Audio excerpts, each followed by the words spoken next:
Hey, Russell, what's good? what's happening? Not too much. Man, the wine collection is quite the flex over there. That's It amazing. goes higher actually. Oh, I should wow. I should start putting them lower. There's too many there's too many empty shelves. Should there not be more up there? Because people come over and then they want to drink wine, but I don't drink wine, so I'm like, go take whatever, and then they go take whatever, and then I'm like, well, can you take it in an order at least? Because Is I don't there know is a good wine from a bad wine. It's like, this is a $2 Chuck. I'm like, so drink it. What's wrong with $2 Chuck? is there a particular wine on that shelf that you like to, flash the most, or you got for somebody that you just like to plug? Well, yeah, okay. So the let's see, where's my finger at? There we go. Those, all of these wines here are from Snoop Dogg. They're all Snoop Dogg's wine. No way. And He then didn't. You'd think he'd this give you a wine little right, cannabis. He gave you wine. yeah, it's what he's doing now. So this wine right here is from Ray Parker Jr. Oh, okay. And these two bottles right, let me get those two bottles right there. Those are from Smokey Robinson. Smokey Robinson. Oh, wow. Did you, I mean, like, Those are do you, their do you, own personal wine that they made. do you consume a lot of wine? Is that sort of I in don't your drink bag? wine at all. Oh, interesting. So I'm sure your guests, like, that's the first thing they probably ask for when they get there is like, can I have a bottle of wine? No, they can have a glass of wine. I'm like, you're not getting a bottle of nothing. Just saying the club. That's awesome. Well, Russell, I'm absolutely thrilled that you took the time to hang out with us. I know that you've had a long day going through sort of these press junkets, so I do appreciate your time. And a You're lot of our actually only followers. the second one.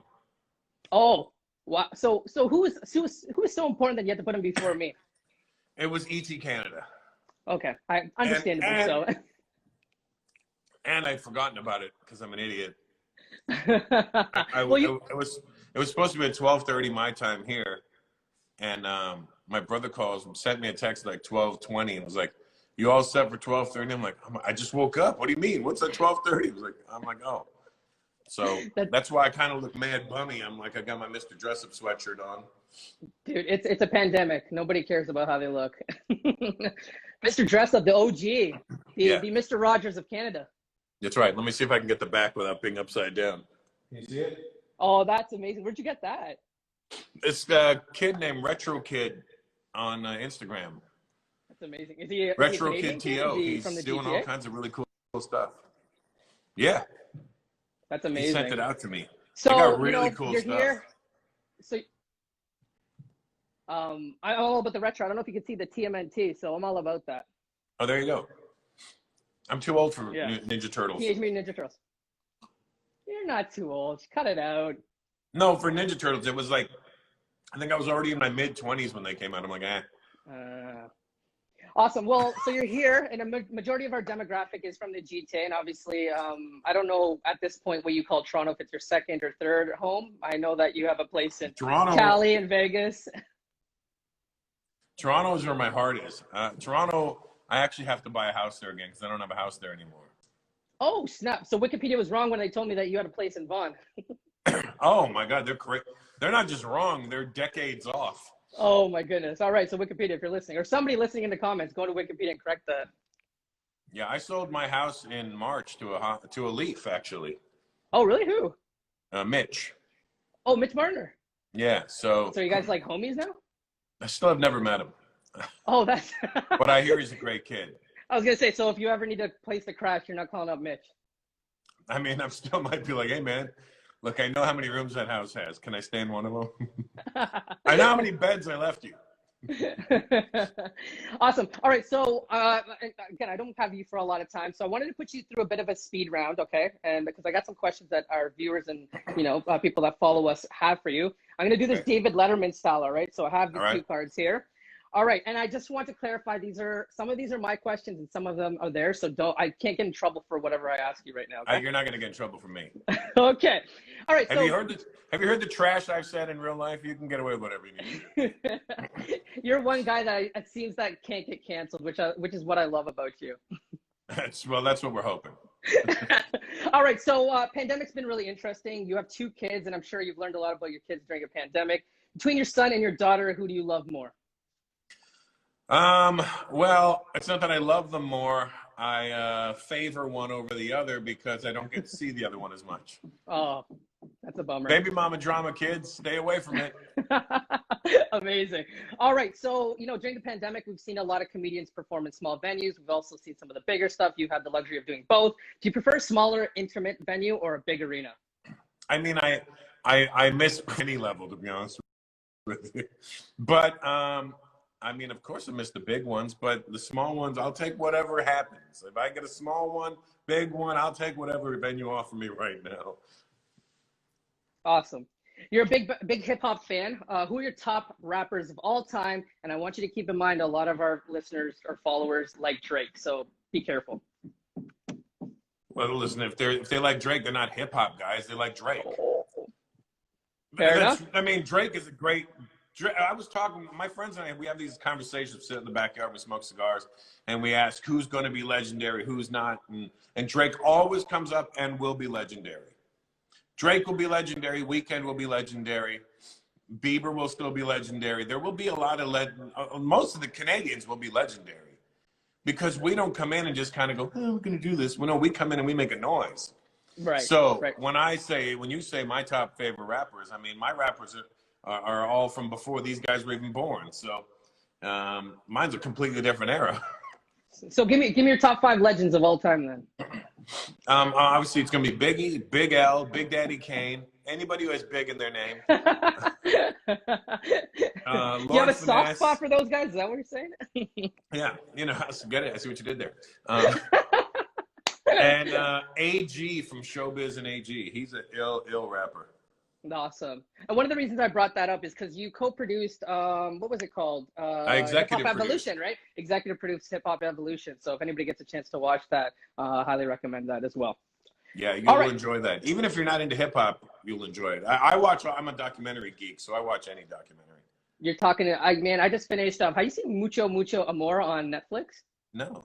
Oh, highly recommend it. It is an interesting documentary. There's a lot of good ones. It's about this Spanish Hispanic legend that did astrology and could tell your future, and he was like a global sensation. And he's kind of the guy that started, when you would call in to try to find a future. Remember the cards Miss never Chloe? lie? Miss Chloe, yes. He's kind of the OG of that. Miss Chloe, never lie. And she wasn't even Jamaican. That was the best part. Oh, did not know that. That's how she got caught.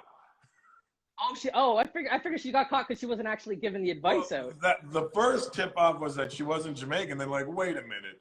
If you're not even Jamaican, how do we know these readings are real?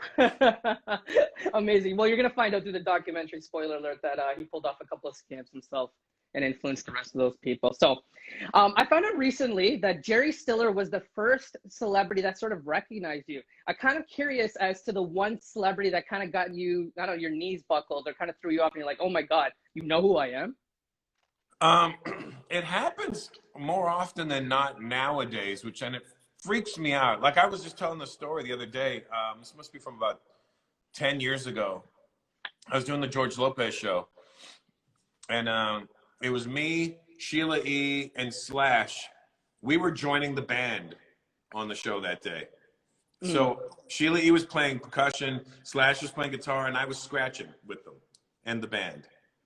And I'm in the green room, and I see Slash sitting there, and I'm like, oh my God, that's Slash. So I walk over to him and go, hey, Slash, my name is Russell Peters. I'm a comedian. I'm on the show with you today. Without him looking up, he goes, yeah, I know who you are, man.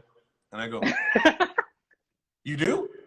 And he goes, yeah, man, we were watching you on our tour bus when we were in Europe. You're pretty funny. And I go, us? My voice goes up octaves. That's amazing. Yeah, Slash, like the way you just described that story, I expected to go in that direction. Like I expected to just be so cool, calm, collected about it. So that doesn't surprise me at all. Yeah, I know who you are, man. Like, you do? He goes, yeah, and then he looked up. Yeah, we were watching you on our. I was like, what? How did you have me? This is pre-Netflix. They had the DVD. All right, so this was one of the most popular questions. All right, so it's a 3-parter. It's your favorite comic growing up, the best comic in the game right now, and your favorite up-and-coming comic. Okay, my favorite comic growing up was George Carlin. And then what's his next part? the current, like, who is the current guy in the game that's just absolutely killing it and just can't miss? I mean, there's a lot of guys that are killing it and can't miss right now. You got Chappelle, Burr, um, Rogan.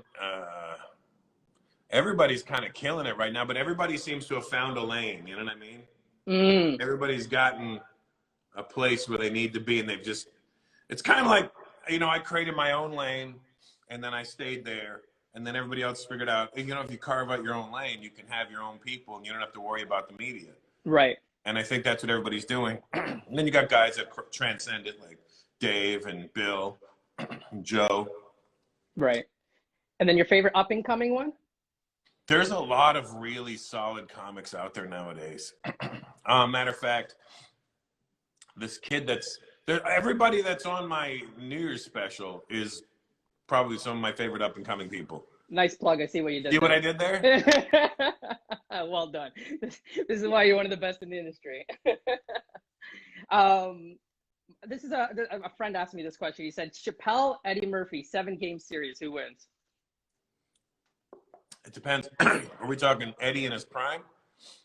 Ooh, that's a good question. It has to be prime for prime then. So prime for prime, who are you taking? I'm taking Eddie. Eddie. Okay, gotcha. Have you seen some of Eddie's recent stuff? Are you excited about coming to America too? I am excited about it. I'm disappointed I'm not in it. Ooh, yeah. I had asked Eddie about it too. You got Clifford the Red Dog to look forward to. That, I mean, it doesn't get better than that. I am in a Big Red Dog. Well, I'm in the Big Red Dog movie at least. Right. And then my last question to you, of course, got to be Toronto related. What is the most underrated thing about Toronto? The food. The food, yes. You miss the food? Miss the food. Best food. I always say best food in the world. You know, the one question I wanted to ask you, you know, you're living in the States and, you know, we're going through the pandemic. And I mean, the States haven't exactly handled the pandemic the best, but Canada's kind of been doing a good thing. So do you look at Canada and you're like, hey, they're doing a great job. I take a lot of pride in the fact that they're Canada. Or are we like your ex-girlfriend and you're like, F off? Like, come on, seriously? No, I brag about it to everybody here because they're still doing this debate over $600 or $2,000. I'm like, you know, Canada's been paying their people since the pandemic started. Yeah. And then I got people, my friends back home. Yeah, but your hometown's screwing it up. I go, I don't know what's happening over there. Apparently, Brampton numbers are not really doing what they should be doing. And then I realized because they're insulted by the name pandemic because they keep reading us pandemic. You know, the fact that you just did that just springed up another question. You've given us so many quotable moments and so many things to remember. You know, somebody's going to get hurt. You know, there's so many that just go down the line. Is there one, like I think of Chadwick Boseman, you know, I mean, rest in peace, you know, good old, you know, Chadwick Boseman. He said at one point the whole Wakanda Forever thing got annoying. Is there a joke that, you know, somebody says it to you and like, like, funny joke, I get it. Like, that's no, what's funny to me is when they misquote the one that they say they love. And I'm like, you clearly don't love it. Right. That makes a lot of sense. All right. So, you know, I selfishly want to believe that you came to hang out with me, but you got something really exciting coming up. And you've taken an interesting twist with it because normally, you know, you've worked with the biggie giant streaming networks. I'm not going to plug them here for the sake of what you're going to present to us. But you're doing a pay-per-view. What was the decision behind pay-per-view? And tell me a little bit about Russell Peters and Friends New Year's Eve pay-per-view. Well, I wasn't working. Obviously, nobody was working. And I don't know when I was going to get another special out. Literally, it would be like, my new special came out in January of this year, right? And that was already pushed 6 months from when it was recorded. So then I started sitting there going, I don't know when I'm working. I don't know how I'm working. Can you get the door, Ness? And I don't know what's going to happen. And I want to be seen. And I got things I want. I got all this material that I had started writing before the pandemic. And I was really happy with it. And then I'm like, it's going to get stale if I don't get this out there. And I just wanted to do something outside the box. I wanted to have some sort of impact on people's New Year's, whether it's 5 people or 5 million people. I'm not too concerned. I just wanted to do something to let people know, hey, we're trying to make things normal again. Yeah, absolutely. As abnormal as it was. As normal as it can be during a pandemic, right? Mm-hmm. Yeah, super exciting. Actually, I've got the flyer here. You got some friends along with you as well. Yeah, they sent me the works. You know, I got Jimmy Schubert with you, Jeff, Joe, Crystal Marie Dana, Jason Collins. I believe 2 of these comedians were on your India tour as well, right? Yeah, Jason and Jimmy. Awesome. So they killed it too. Jason was on the Canadian tour as well. hey, and you know, as a non-Indian going to India and killing it, that says a lot. Oh yeah, dude, they killed it. They really killed it. And Jimmy's hilarious. Like you when you see all of them are hilarious, really. Jeff Joe I discovered because he was just so funny. And then I do about 35. I think I do about 35 or 40 minutes of brand new material on this thing too. Ooh, so don't be fooled by the name, because don't be fooled by the rocks that I got. Got Russell on the block. That's awesome. Well, I'm really excited for those watching. You can go to onlocationlive.com, I believe, and it is available for 48 hours. And I was selfishly hoping that you were going to say it's on pay-per-view, because I know you're a big fan of the fight game. So I thought you were looking forward to headlining a pay-per-view, that you could say that. That's what technically, I mean, that's ultimately what I am trying to do. I'm like, I had my own pay-per-view event. Yeah, it was pretty good, you know.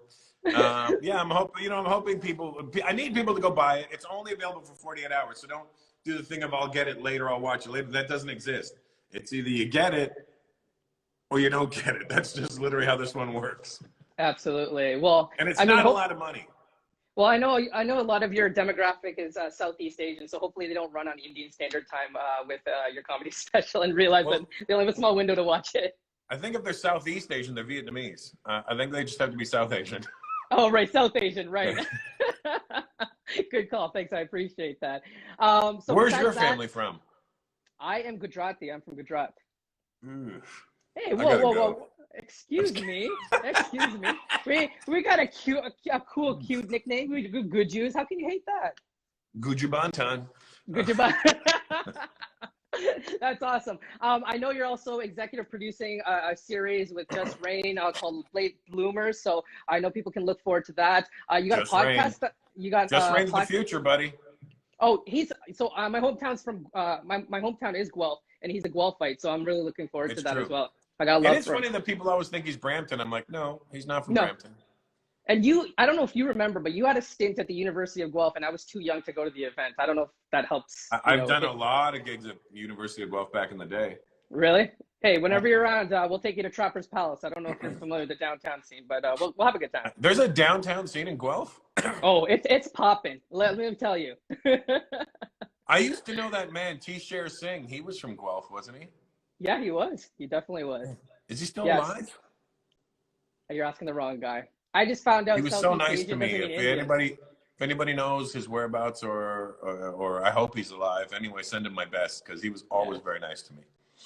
I also want to give you one more opportunity to plug the brand new podcast you have, Culturally Canceled, I believe, that you're going to do in your backyard, is what I heard. I'm about to do one today. Oh, no way. Yeah, it's good. We're doing the first episode today. Awesome. Well, I'll be waiting for the phone call whenever you're ready to have me as a guest. Is that cool? Anytime, bro. If you're in LA, just hit me up.